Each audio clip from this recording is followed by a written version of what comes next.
Bonjour à tous. Je vais essayer de ne pas massacrer le discours d'ouverture comme je l'ai fait il y a 3 ans, mais je vous promets rien, parce que je déteste l'exercice, et j'ai lu 40 fois, mais rien n'y fait. Donc je ne vais pas vous regarder, ce sera plus simple. N'en veuillez pas. Bonjour et bienvenue à toutes et à tous pour cette nouvelle journée scientifique après 3 années de pause. Tout d'abord, un grand merci à vous toutes et vous tous d'être venus, fidèles et présents, année après année. C'est un réel plaisir de vous compter parmi nous aujourd'hui, après ces 2 années sans rendez-vous annuel, sans colloque. 2 années riches en flexibilité, mobilisation et innovation, action innovante pour Action Traitement. Le Covid nous a obligés à développer nos actions à distance, et c'est tout naturellement que nous avons décidé d'intégrer cette dimension pour certaines de nos activités. En l'espèce, cette année, je suis donc particulièrement heureux de vous annoncer que pour la première fois, notre colloque est filmé et diffusé en direct. Ce choix a été pris afin de permettre à celles et ceux qui n'ont pas pu assister à ce colloque faute de place ou n'ont pas pu faire de déplacement d'y assister malgré tout. J'en profite donc pour saluer nos amis de métropole, des Drômes et de tout autre pays qui nous ont rejoints en ligne aujourd'hui. Je souhaiterais préciser l'attention des personnes qui sont présentes sur place que seuls les intervenants seront filmés de face. Je tiens évidemment à remercier chaleureusement l'ensemble des personnes qui ont contribué à proposer un programme si dense et si passionnant, et bien sûr tous les membres du comité de pilotage. Parmi eux, une pensée à Corinne Janvre, qui doit nous regarder en direct, qui ne peut pas être là avec nous aujourd'hui grâce à un événement heureux, la naissance de Iris.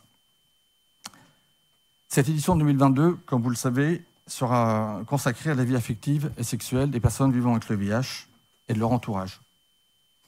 Mais avant de revenir sur le contenu de cette journée, je souhaiterais profiter de l'occasion qui m'est donnée pour souligner 2 points.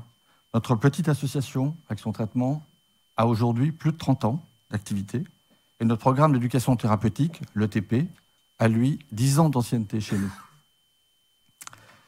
Je souhaite aussi partager une autre nouvelle, un gros événement pour notre association. La signature d'une convention de gestion avec l'association AIDE. Elle nous permettra de renforcer encore nos partenariats mutuels, de développer plusieurs services d'action traitement comme la ligne d'écoute, l'éducation thérapeutique du patient, l'ETP, pourquoi pas la réalisation de nouvelles brochures d'information en commun et amplifier la portée médiatique de sujets que nous portons en commun. Par ailleurs, cette convention sécurise l'avenir d'Action Traitement.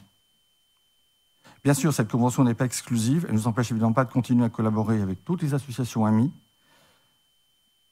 et avec qui nous travaillons ensemble régulièrement.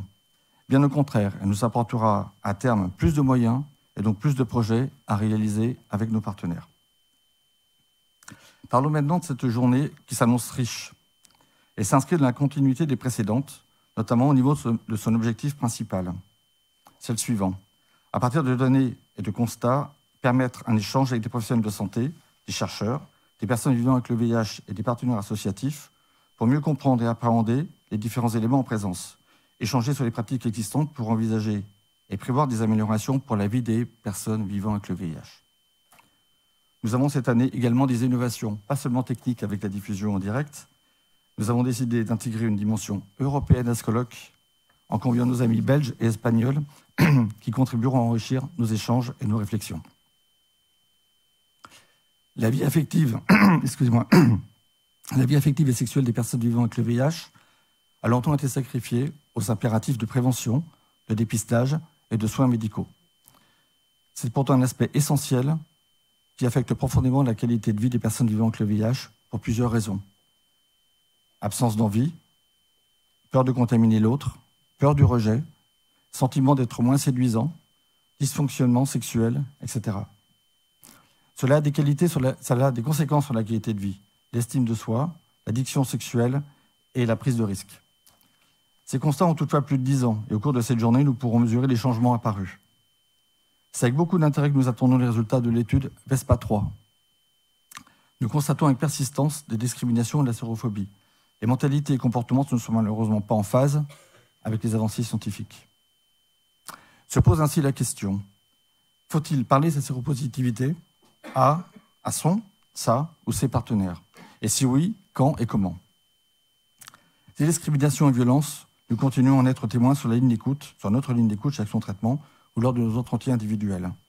C'est pourquoi, à Action Traitement, nous avons décidé d'intégrer cette dimension dans notre programme d'accompagnement en proposant notamment des cafés sexos depuis 2019.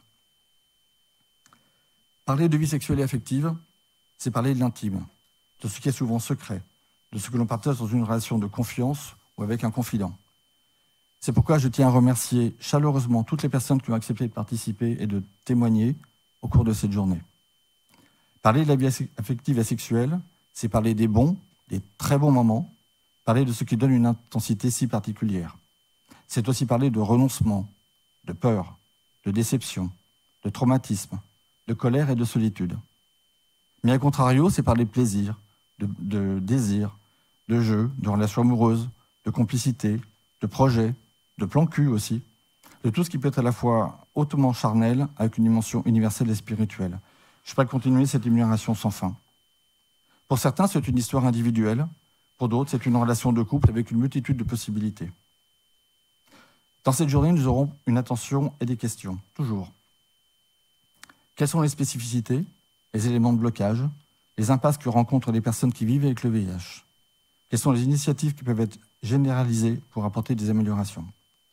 C'est principalement lors de ces différents ateliers que nous parlerons de violence, de vieillissement, d'empowerment, d'indétectabilité, que nous tentons d'apporter des éléments nouveaux pour répondre à ces questions. Des choix ont dû être faits pour proposer le programme de cette journée. Nous sommes conscients que certains aspects seront moins développés, en particulier en ce qui concerne l'entourage, et même peut-être que certaines personnes se sentiront moins concernées ou prises en compte.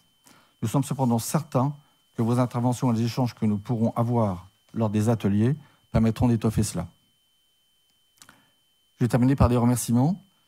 Je tiens à remercier évidemment celles et ceux sans qui cette journée ne serait pas possible, à commencer par les intervenants, les professionnels de santé et de la recherche, les associatifs, les personnes vivant avec le VIH qui vont aujourd'hui partager leur savoir et expérience avec nous.